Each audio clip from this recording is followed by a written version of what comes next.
Coming, this is the Political Science Club's Arab-Israeli panel/debate. So, this is a rather contentious issue, so please no shouting, we'll keep it civil. And so we have with us tonight Drs. Davidson and Polsky. If you two would like to introduce yourselves, tell us a little bit about your expertise in the area, that would be wonderful. Well, I've taught Middle East history here for 27 years, and I'm actually retiring in May, so you won't have me to push around. And I've traveled widely, I've published widely, and Yuri and I have done this many times before. So. Yes, I want to add to that Dr. Davidson is publishing now tremendously, and his books are very popular. So you see advertisement of his books all the time. It's very complimentary and positive. I just want to add that it's tremendously impressive that Dr. Davidson retained his interest in publishing. It's very, despite the teaching load, yeah. Yes. Yes. We started at the same time with Dr. Davidson approximately, and still since that time we have discussions because we have a very dramatic difference in our assessment of the Arab-Israeli conflict. And myself, I also teach Middle Eastern politics, Russian politics, international relations. Some of you know me, you had classes with me. And I'm also trying to publish and published also different things. So that's what I'm doing. All right, well, thank you both. So, to start things off, what is this conflict about? Land, religion, race? Well, it's certainly about land, okay? And given the history of the region, it's hard to keep religion out of it. So it's about land, it's about which religion is going to, which religion's claim to the land is going to be dominant. I don't know about race. That's a more ambiguous kind of concept for this, but it's definitely about land and it's definitely about religion. I think it's a very unique conflict. Yes, it's about land first and foremost. That's very clear. Two people claim the same land, which is small. That's very important. Simultaneously, it's a very unique conflict because one party, that's the Arabs, they have a perceptions that the Jews who came to this land, they have no right to be there. They're absolute aliens. They rob them of what belongs to them naturally 100%. So that's why this conflict is so bitter, despite the fact that a number of Arab countries recognized Israel and the Arab world came to understand that this country is to stay still with certain Arab elements that did not put up with Israel's existence, and that is exaggerated and promoted tremendously by Iran. That's a very unusual situation that non-Arab country that has no natural dispute with Israel leads the struggle against Israel now. Yeah, I would add to this that we have to, historically anyway, we have to put this in the context of Western imperial activities in the Middle East, because the Zionist movement was essentially allied, at least for initially, allied to the British, and to some extent the French, and came into Palestine in force. Okay, I mean in force of numbers, in the train of World War I. So there was an agreement called the Balfour Declaration, and essentially a treaty or an alliance between the Zionist movement, which was a European-based movement, and the British, which said essentially that the European and American Jewry helped the British in its war efforts, then the British would look favorably upon the establishment of a national home in Palestine for the Jews, and subsequently facilitate immigration. Okay?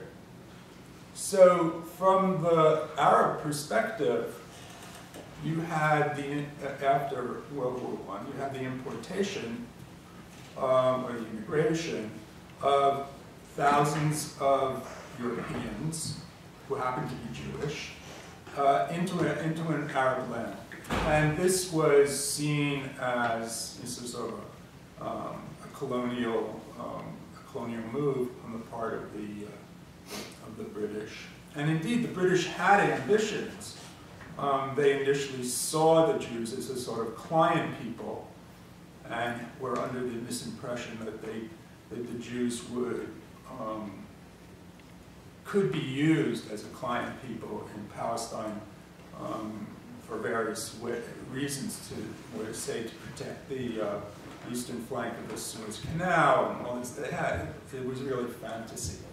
But the British at this point were inclined to fantasy. I think that the British, since the start, favored the Arabs. I believe that's not accurate description. It's in line with left-wingers that Zionism was part of the British, aspirations. They wanted to see the Zionists to dominate this area, things like that. I think the British were not sure what they will do. It happens time and again. They tried to balance the Arabs and the Jews, and their balance was clearly in favor of the Arabs.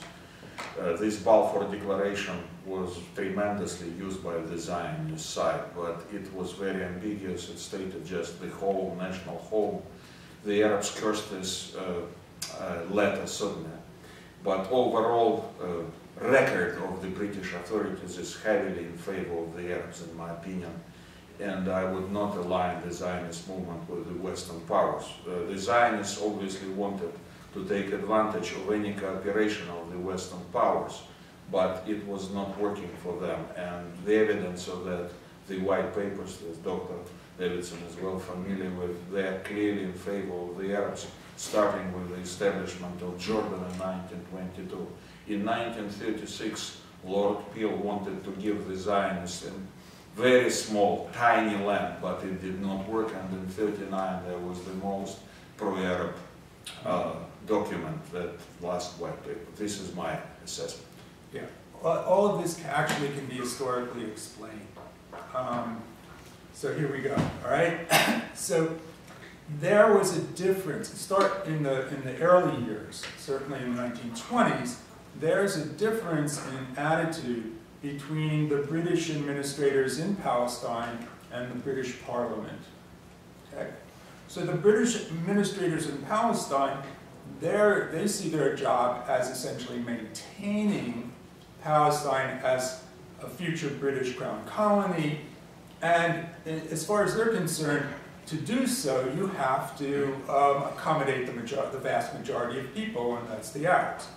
So it's true that many of the British administrators, even the first one, who was a Zionist Jew, Samuel, were inclined to compromise with the Arabs.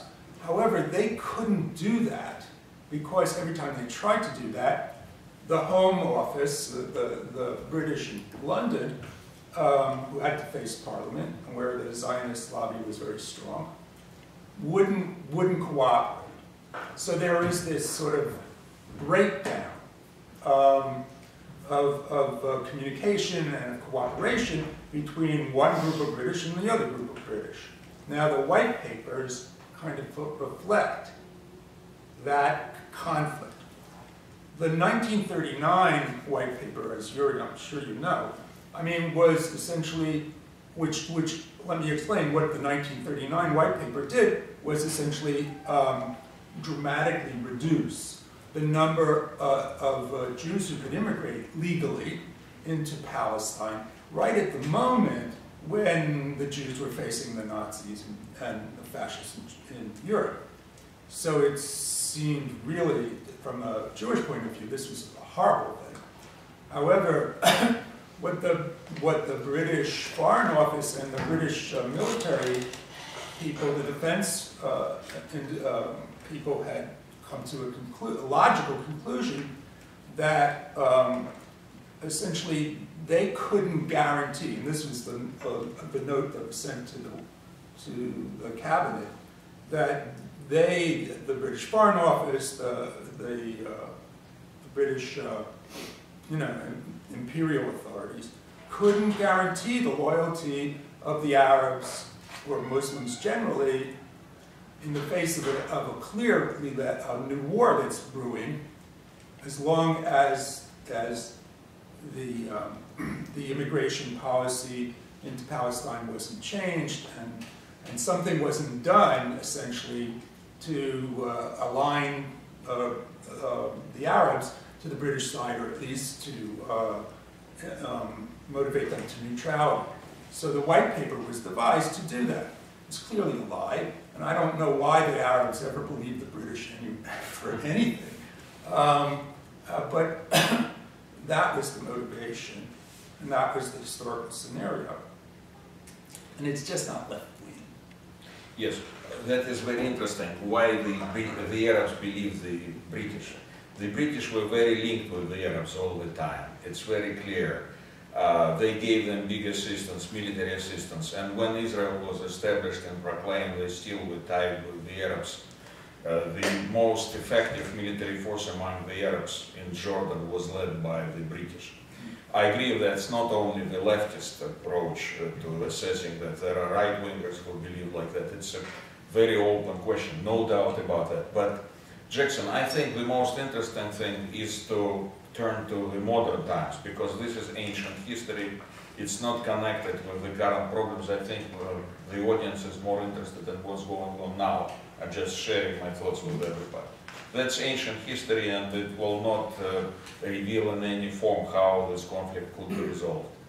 No, that's true, but I mean, it's not true to say that ancient history is not involved in the present. Absolutely, it's evolved, certainly, definitely. But it's not that ancient either. I mean, it's not as ancient, but I'm talking about many other issues that occur. We can talk about the Israeli elections if you like. Yes, I'm just sharing my concerns with you, because the audience may not be interested in the British policies as much as in more topical issues. So issues of terrorism have plagued both sides throughout most of this conflict. Why is this so often ignored or pinned on one side or the other? Well, I'm not sure it's ignored. I don't think it's ignored. I mean, who gets pinned with it is a function of who controls the narrative, all right? So Yuri will give you a Zionist narrative, which up until recently was very dominant in the West, which describes Hamas and the Palestinians in general as terrorists. And there's absolutely no doubt that at certain points in time in this conflict, the Palestinians have used terrorist tactics. On the other hand, the Israelis, I think, have consistently used state terrorist tactics. So I think when you start to throw around the kind of ideas or the kind of labels like terrorism, you've got both sides doing this. It's just, in my opinion, that the Palestinians have more of an excuse, if you can say that. And the Israelis have more power, more firepower to do their terrorism than the Palestinians. For instance, the rockets that are such a big deal in the news, the small rockets that the Palestinians use, are, the vast majority of them anyway, are relatively small items. They have no warhead, they have no guidance system. That doesn't mean that when they happen to come down on your roof, they won't do damage. They will. And if they happen to hit you, they're going to hurt you or kill you, there's for sure. But you can't compare, I mean, in any qualitative way, the firepower represented in these little rockets with the firepower that the Israelis use against civilian targets. And of course, the Israelis are going to tell you, oh, well, the Palestinians hide, the fighters hide in civilian territories. Well, there's not a lot of non-civilian territories anywhere in Palestine. Like you said, it's a small territory. And it's a popular resistance. And so, if you fight a popular resistance, you have to fight the people, and then what happens is if you use major firepower, you kill civilians. That's it. Yes, in my opinion, definitely the Arab side uses totally ugly means of fighting based on outrageous innate hatred that continues. So that's the problem of the entire conflict for so long. They do not want to put up with Israel, so they do whatever is available to them based on wild hatred, definitely. And Israel is not committing acts of terror, in my opinion. Israel is not guilty of state terrorism in any form. So here we disagree 100%.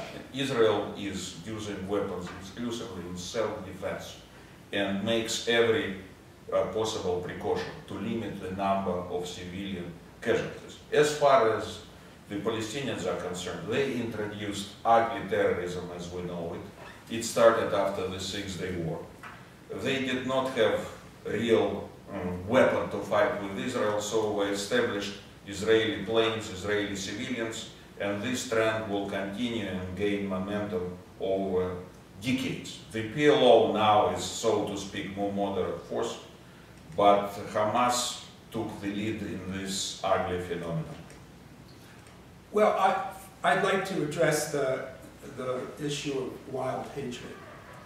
I have actually traveled, I've not only traveled in Israel, but I've traveled in the Palestinian territories. I've spent time in the camps in Lebanon and in Jordan. Actually, I really do feel that I have a sort of personal experience and sense of what's going on here with these people. And no one is denying that they don't like the Israelis. I mean, there's no reason for them to like the Israelis, quite frankly, given that they've been expelled from their land for whatever motive the Israelis kind of dream up. But I've never experienced, even in Gaza, and I've been to Gaza, even in Gaza, I've never experienced what Yuri would describe here as wild hatred, right? And indeed, what I have discovered is that a lot of Palestinians have come, perforce unwilling, but have come to an acceptance of the Israeli state. That, they can't do anything about it. They know they can't do anything about it. And so what they want is what they perceive as a just compromise. And that now that's not all of them, but I think a significant number of them would settle for a two-state solution at the 67 border with East Jerusalem as the capital of the Palestinian state, et cetera, et cetera. My position is, my experience from talking to Israelis is that there are a lot of Israelis who would also go for that kind of solution. However, when you start to talk to the right wing or the Orthodox religious in Israel, and I've done that too, what you find is that they're not interested in peace. what they're interested in is in the land. And they have this notion that, you know, that the whole land business was settled somewhere along the line of biblical Abraham, and they don't have to compromise because they're super duper strong. And so the Palestinians can go to hell. That, you know, they don't have to make peace. Okay, we'll just take it, because we can, and it's ours anyway. So that kind of attitude, it's not hatred, but that's wild, okay? Essentially an admission that you're not really interested in peace because the power differentials don't make you have to be interested. And so that's my personal experience, you know, talking to people on both sides. I want to make a few comments here. Now, in order to understand what Hamas is all about, and that's the leading Palestinian organization, you could look up their site. For instance, they have an amazingly impressive site in Russian. They have authors that have unbelievable command of Russian. I'm not sure who they are. Are they of Russian origin or Palestinians? It's not clear to me. No, it's Palestinians, because essentially there was a time back in maybe the 70s when all these Palestinians, they couldn't go to the Western universities, they went to the Russian. No, Larry, I understand that. I'm all familiar with it. I'm sharing this with you. Yeah, that's very clear to me. I have no doubt. But to write so well in Russian, that is unthinkable for a foreigner. Okay. You need to have editorial stuff. They do not have too many people. Again, I'm just sharing some thoughts with you. I'm sure they have allies. I just don't know. I know everything about who works with them, but again, on their site, they provide tremendously attractive spellings and everything. But their positions are full of hatred, absolute hatred, and again, that's very self-evident. That's one example of what they're doing. Another outrageous, ugly example of their hatred is wild lynching of Palestinians whom they suspect of cooperating with Israel. You have pictures of that. That is absolutely outrageous, and the world says nothing about this. So I think that is the best evidence of what they are all about. The fact that some Palestinians could compromise with Israel is no consolation with Israel. Hamas is the force that's behind everything that is bad, so they're doing what they want to do. They control Gaza now. And I think now prospects for peace do not exist as of this moment. Until the Palestinians have a joint position that would mean a real compromise, nothing will happen that could advance peace. Iran, that's a major reason for continuing tensions. Hezbollah, Hamas, Iran, these are the leading forces in creating this climate that may continue forever. That's my feeling. Now, in Israel, I think major groups would settle for something reasonable that could be acceptable for both sides. You know, I don't know who's writing their stuff in Russian. And I don't know, you know, I asked, actually I was in Gaza and I asked some of the Hamas people why they didn't change their Language. The language in their statement, their original statement of principles, which cites the Russian, what is it, the thing about Elders of Zion. Yeah. That's it.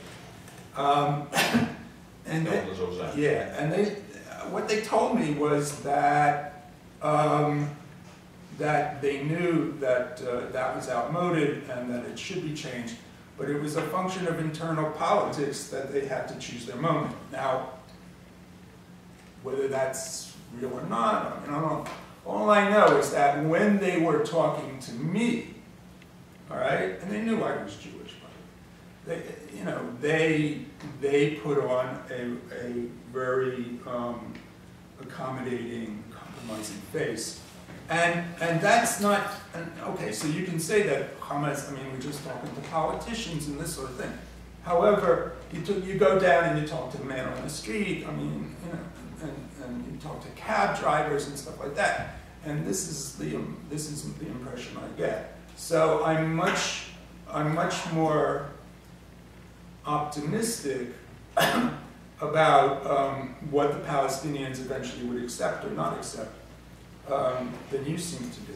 But I don't, and it's strange because my reading of a guy like Netanyahu or Leibowitz or Lieberman, I'm sorry, That's right. or you know, or Shaz or you know, any of these, yeah, is that they are the ones who are, you know, totally unwilling to give up the territories or to compromise at the 67 border, and that's why we're not going to see any peace.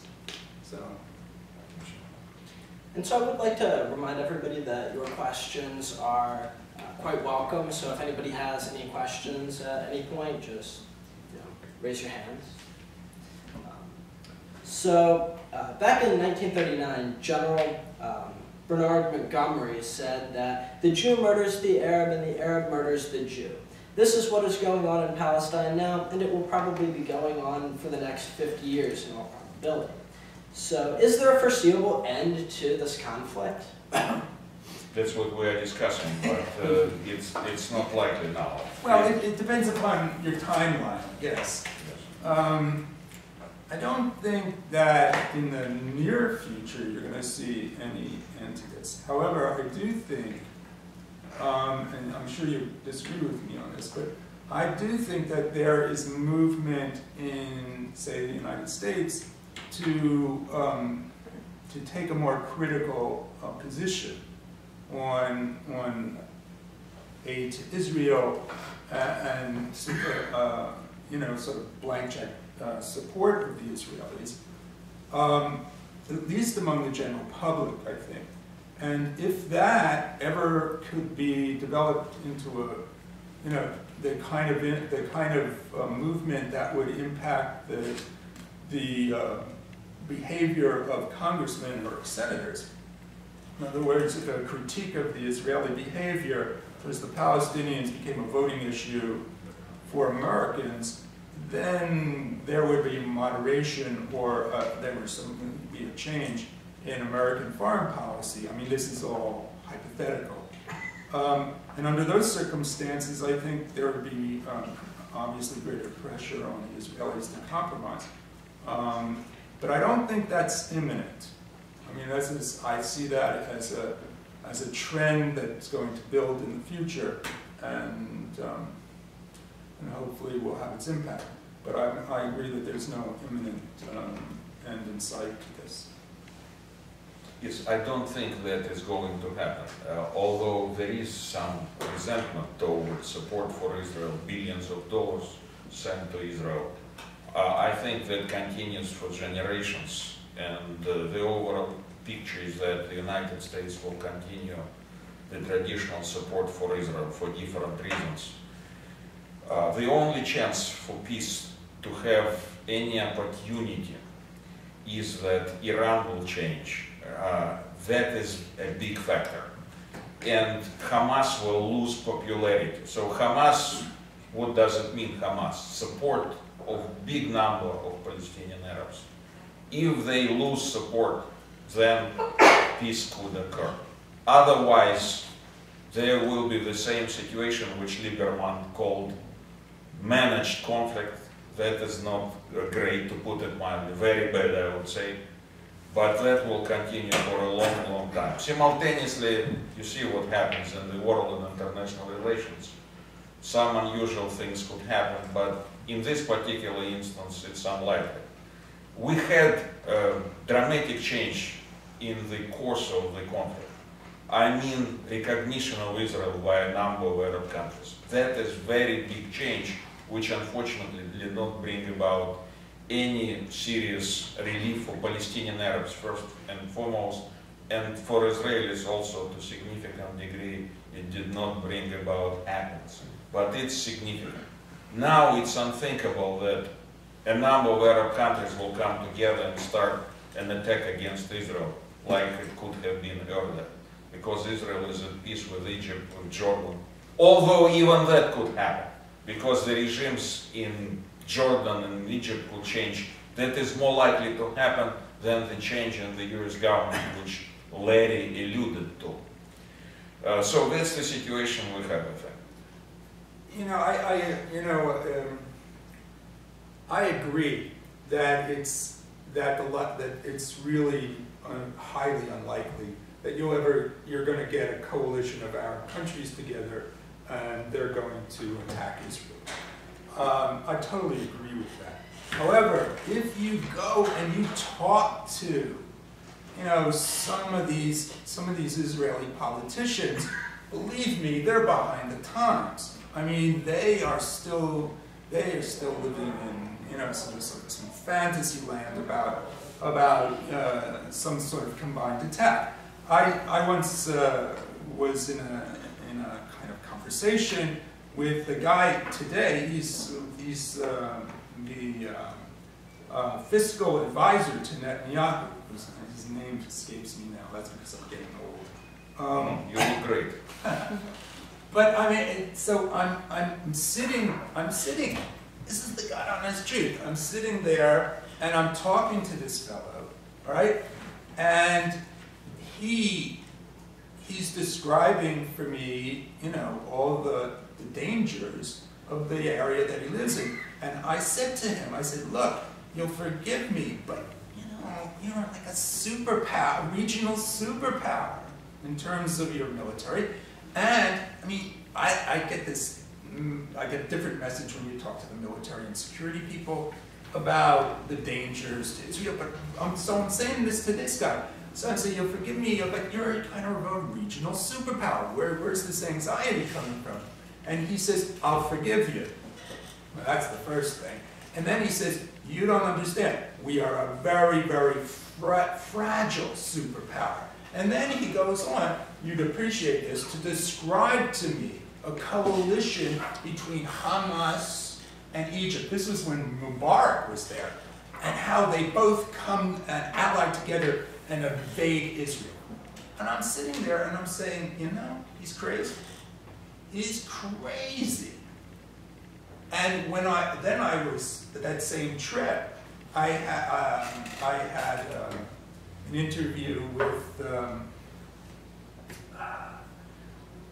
an ex-head of Mossad. This is a short guy, he's bald hair, bald head. Anyway, so I told him about this. And he said, he's crazy. So it depends upon who you're talking to in Israel. There are still, particularly in the present government, a whole slew of people, I assume, that agree with this fellow, and really are living in an era where they're still paranoid. Whether they believe it or just use it, I think this guy really believed it. It's like nuts. I mean, it's like Israel has, look, I mean, you're a NATO power. I mean, right? I mean, you've got the firepower of France or something like that. I mean, and you're worried about Hamas and Egypt getting together and pushing you into the sea. I mean, this is like weird. Anyway, but that's what happens when you're in this pressure cooker, right? And you can't see beyond your own paradigm. Anyway, they don't let me go there. They do the right thing. I would send them congratulations. Okay, well, you can tell me. Like Chomsky, he's not allowed. Yeah. Well, what I've been told, I'm not on. I'm sure I'm on somebody's list, obviously. But what I've been led to know is that, look, you can come, but what we're going to do is we're going to, put you through the ringer. We're going to strip search you and tear your bag apart 5 times, and then we're going to deport you. So don't go. So don't go. No, I will, on the contrary, I will request they will let you go. Oh, okay. I was joking, don't misunderstand. I am for freedom of travel and things like that. Yeah, I know. All right, please, audience is encouraged to raise questions. Yes, please. You said that there's a movement in the U.S. to give support to the Israelis. Is that? No, I think that there's a slow but sure growing criticism of U.S. support for Israel. Oh, okay. I was going to say, because I didn't know if, like, you were talking about how you believe that the Israelis have more power and they have, like the rockets and all that, so I didn't know if, like, the U.S. supported the Israelis having those, like, Oh, we weapons. gave them. I mean, where we helped them to develop that, we support them. Yeah. Okay. US is the biggest supporter of Israel for decades, particularly after the 6-Day War, Right. when the aid started to exceed $1 billion. The 6-Day War was a crucial point because Israel showed that it can fight successfully and it does not need American boys and girls to die for them. When thousands of Americans were dying in Vietnam, Israel beat the Arabs, showed the superiority of American weapons. That was very positive, beautiful. Why did they attack the American intelligence ship? That is a puzzle that has never been resolved. That's a big issue. There was a congressman, if you know what it is, who raised this issue many times. You know him, probably. He was very upset with Israel. He believed the Israeli lobby ousted him. From Chicago. Yeah. His books are available. He was vehemently anti-Israel. Yeah. It's Yes. amazing how we could forget about we forget names of Yes, but that was an unbelievable episode.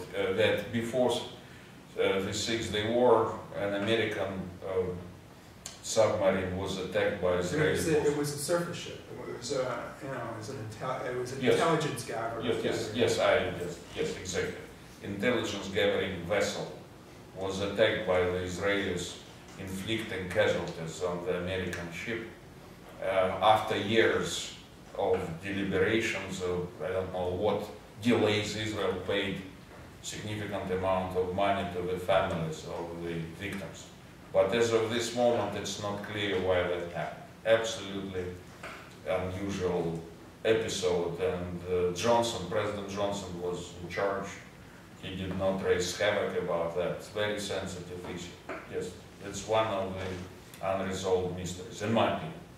Yeah, I think it is an unresolved. You mentioned that the United States is the biggest supporter of Israel. Are there any countries outside the Middle East that are also throwing their support behind Israel? Or Today, there is one country that holds number 2 among the countries that you might know. That is the Czech Republic. Otherwise, there are other big supporters of Israel. That is Micronesia and Nauru. They support Israel. It's very painful to support Israel because you will get hurt big way. You will get punished in every possible way. So big supporters of Israel now lost appetite. One big supporter of Israel perseveres, that Canada. Canada is another big supporter. Australia recently showed that it could knuckle down under oppression. So we could talk forever about that. It's a very interesting subject. Some countries do support Israel. Yes? Maybe I missed this before. I don't know if you explained it, but why exactly does the U.S. favor Israel over Palestine? Okay. Do we have certain connections? No, it really is a reflection of how American politics is carried out, right? So we are not, if you think about it seriously, we're not really a nation of a democracy of individuals, right? Because as individuals, unless you're Bill Gates or something like that, you don't carry a lot of weight.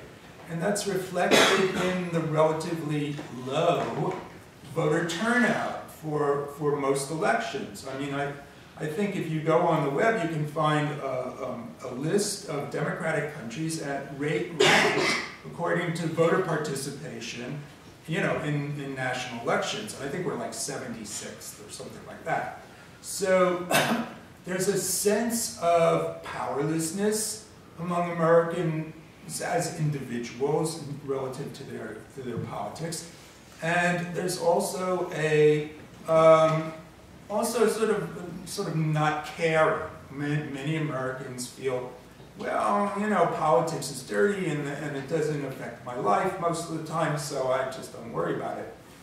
So in order to get around this, and you got to say who's running the show then, what we do is that people who have common interests get together, all right, and form lobbies or special interests and approach the government that way. So this is really a very common thing. So, you know, for instance, I'm 67, and you can't believe that, I'm 67, so I'm getting all this mail, this junk mail, from the American Association of Retired People, the AARP. So I'm looking at all this stuff. I mean, all the people on this flyers they send me look like my parents. So I really don't feel associated with them. Though, you know, anyway, so, but I belong to a teachers union and that kind of thing. And so other people do this. I mean, if you're a teacher, you might belong to various teachers unions. If you're a small businessman, it's the Chamber of Commerce.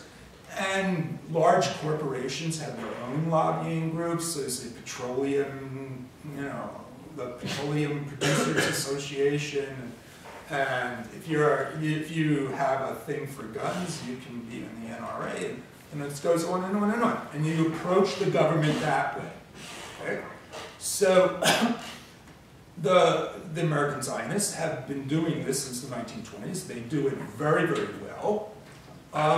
And essentially, there's very little competition because most Americans don't pay attention to foreign policy anyway. Okay? And so the field is open until recently. Now there's some, you know, competition by Arab Americans, Muslim Americans are forming their own interest groups and approaching Congress, but they can't compete yet with the American Zionists or the Christian Zionists, by the way. I mean, there's Christian Zionists, about 30 million of them. And that's a big, powerful kind of thing. So here's how it goes, right? Because I've done some research on this. So say you're a senator from North Dakota. So what? You got 5 Jews in the entire state, right? So I mean, so you know, so why would you care? But I mean about the Middle East or something like that. So anyway, so you get an AIPAC or somebody from the Jewish lobby or the Christian Zionist lobby. They come to you and they say, look, all right, what we'll do is we'll give you the maximum amount of money that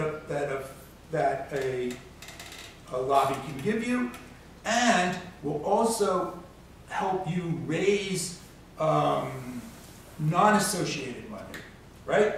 We'll arrange for positive media programs to be produced about you. This is under the new system where, you know, money is free speech and you know, Coca-Cola can produce anything they want about anybody, and it's okay.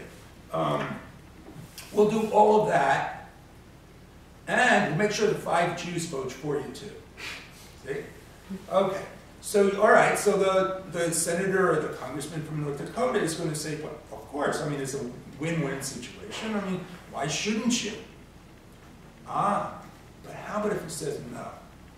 How about if he's, you know, he says, well, you know, I've had some experience with this, and as a matter of conscience, I agree with Professor Davidson, not Professor Polsky, and so I'm not going to do it. All right? Okay. What they then do is they go to your opposition. They'll go to your opposition the next time you're up for a primary election, because they don't care what party you're in. If you're, you know, your primary, you're fighting a primary battle, and they'll just go to your opposition and you say, well, we'll help you if you want, if you take this deal. Or if you survive the primary and you're now up, you say you're a Democrat, you're fighting, you know, against the Republican, they'll go to the Republican. Sooner or later, they're going to find somebody to take this deal. They'll help them defeat you. So the deal is that if you say yes, you get a lot. If you say no, you know you just made a big enemy.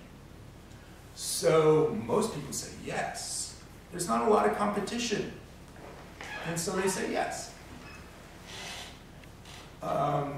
My wife was at a J Street conference, in which several congressmen appeared, at a panel discussion for this J Street conference. And what they said is, lots of people in the Congress would like to be independent of the Zionist lobby, but nobody covers our back. So, in other words, nobody can protect us against the wrath or the negative consequences of going against these guys. So until somebody can, they're going to just continue to cooperate. Now, this is not unique to Zionists, right? You want to know why American policy towards Cuba for the last 40 years has been so cockamamie? The whole world, the Europeans, the South Americans, the Asians, they're all trading with Cuba, and and they're all sitting on Havana beaches, sunning themselves, and we're not. Why? Because we've got a very powerful cockamamie, reactionary Cuban emigre lobby who essentially, through their lobby activities, controls the policy towards Cuba. What this means is there's no such thing as national interest. There's not a national interest. What it is the interest of that lobby, which can, in fact, be powerful enough to capture policy, and then that's presented to the people as national interest. This is not just foreign policy. This goes on, this is how domestic policy goes.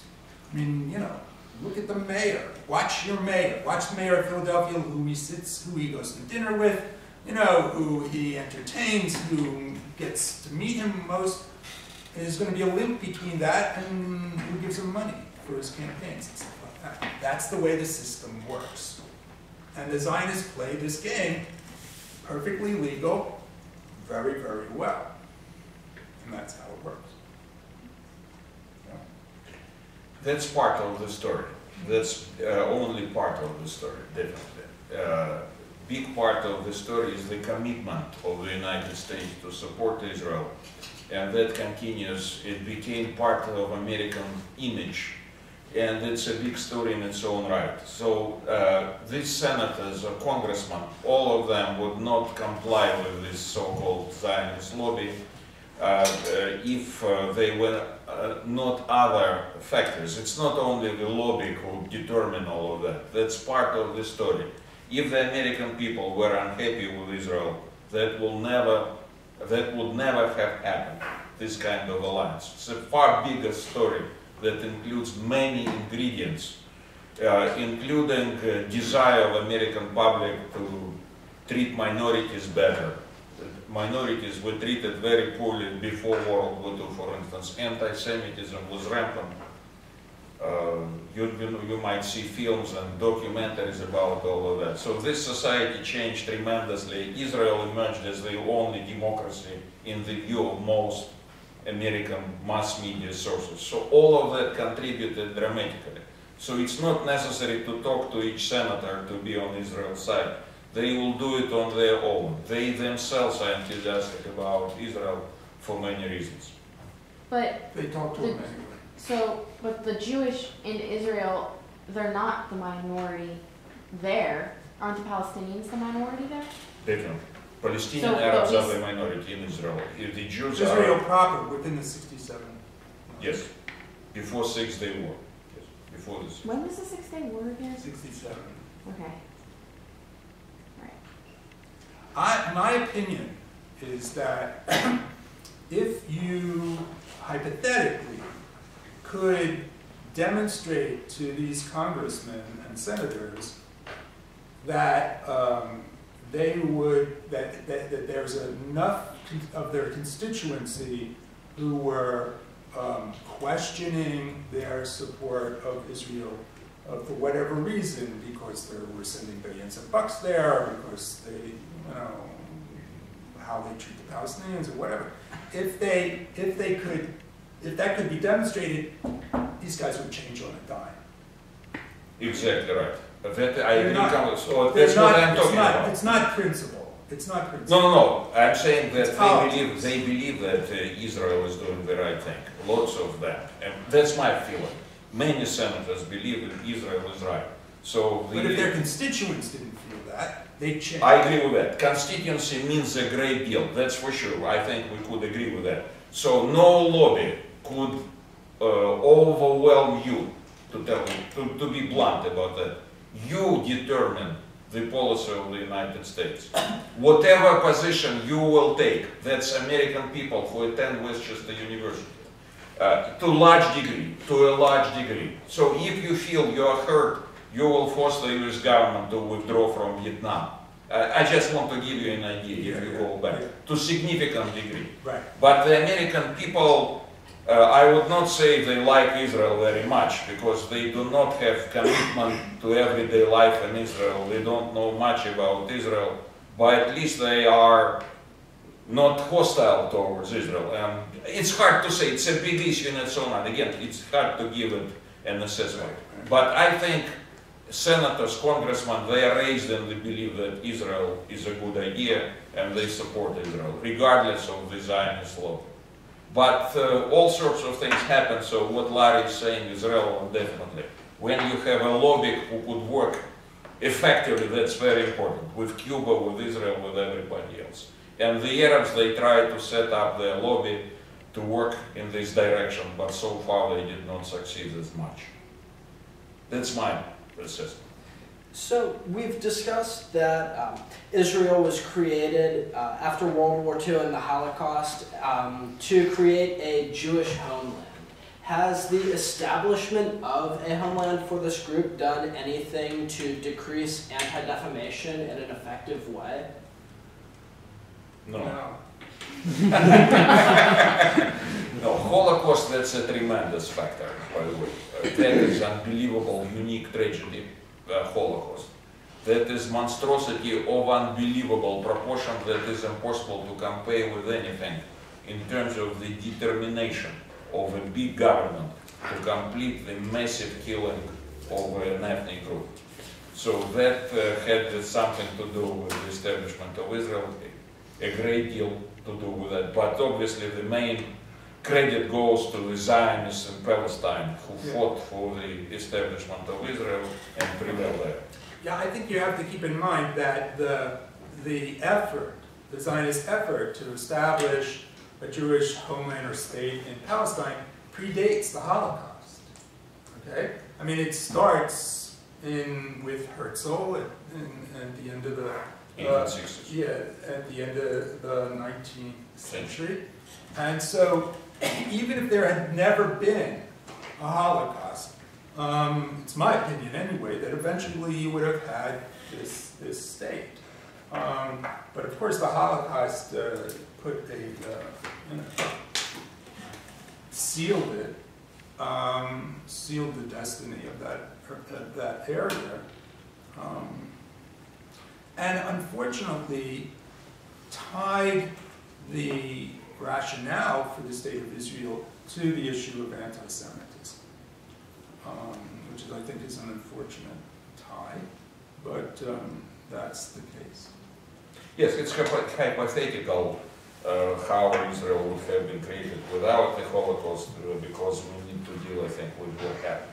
So this tremendous, unbelievable, unprecedented tragedy is a very significant factor here. Among other things, thousands of people would leave for Palestine, including thousands of German Jews who were very useful for the Zionist cause.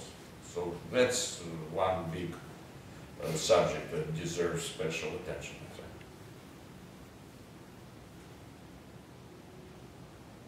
Yes, please, if you have more questions, let us know. We want to answer your questions. Please go ahead. When you say Israel is tied to anti-Semitism, the creation of The Israel, rationale for its existence. is that saying that Americans and Europeans were anti-Semitic and No doubt created about Israel that. as a place to get rid of the No, not necessarily. No, that's what the Arabs are saying. That's Oh, what okay.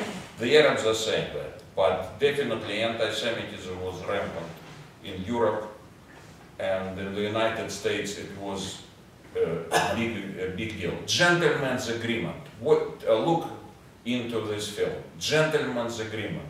Gregory Peck is the star. That is a beautiful film.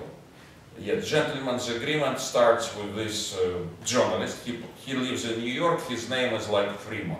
It is 47, something like 47, and he wants to see how it is to be a Jew. So he changed his name for Friedman and puts it on his mailbox. And then hell starts for him. Hate literature, everything. So anti-Semitism was big here. No comparison with life here today, by the way. There is a huge difference, such as attitude to the blacks.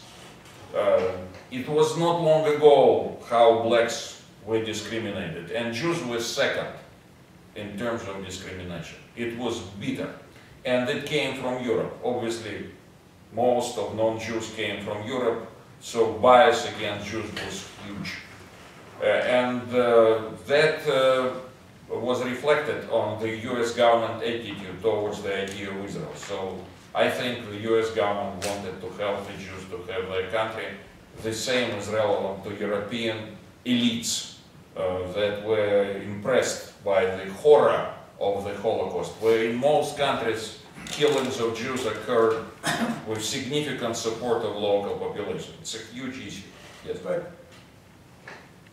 but I think that running through that there's a certain feeling on the part of politicians, not all politicians, but many politicians, that if you have a homeland for the Jews, then we don't have to put up with them, right?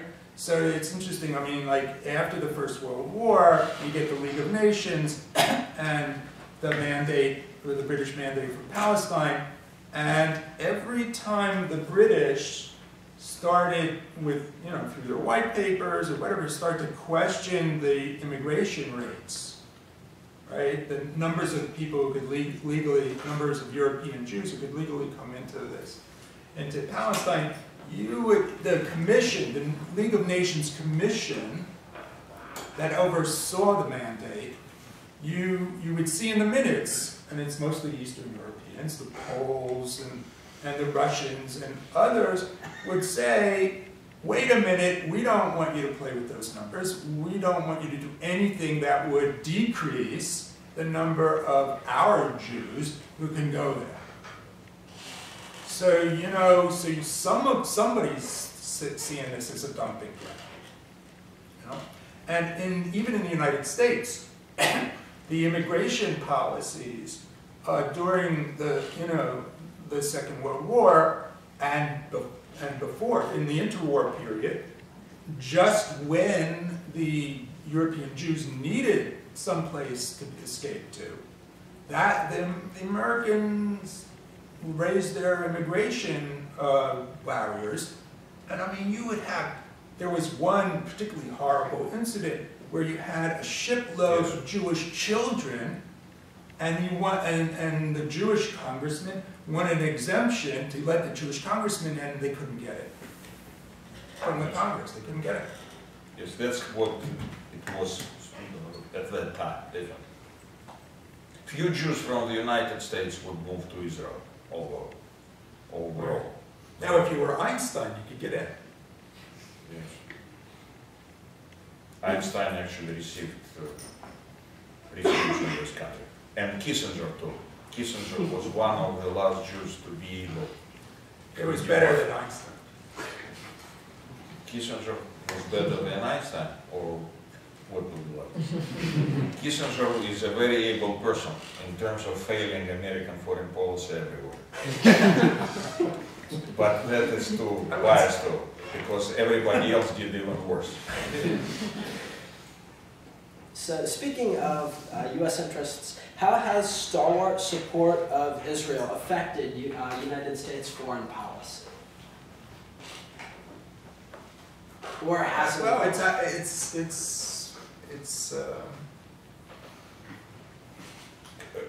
well, I don't think it's done it any good. I mean, you've got it's isolated us and continues to isolate us in the region. And it essentially forces us, I think, to go against our own long-term interests in the region. But that's just mine. Yeah, very open question. Definitely tremendous difficulties have to be handled. That's for sure. And amazing, the American people accept that by and large for generations. That's an interesting phenomenon. Objectively, support for Israel creates difficulties for American foreign policy. It would be far more comfortable to be at least neutral or things like that, but it will not happen. So that's very big subject. There are different books dedicated to this, by the way. One book I would recommend to you, Argansky, big American political scientist who came from Italy, a Jew from Italy, $30 billion bargain. He argues about the advantages for American support for Israel. Again, I will not go into detail here. That's a good question, definitely. That's what it is, I think. It creates difficulties, but for different reasons, the US will not change its strong support for Israel, whoever is in charge. Unless Pat Buchanan came to power or Jesse Jackson, things will not change. Yeah, or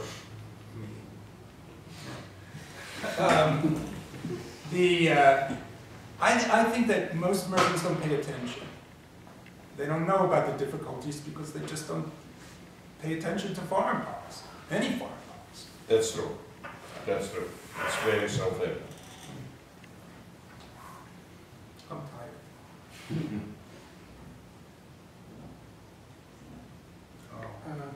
I was just curious, we've seen a lot of upheaval in the Arab world recently with Syria, with Egypt, the so-called Arab Spring. Yeah. I was wondering what effect, if any, might that have on the Israeli-Arab conflict? Well, I think that it has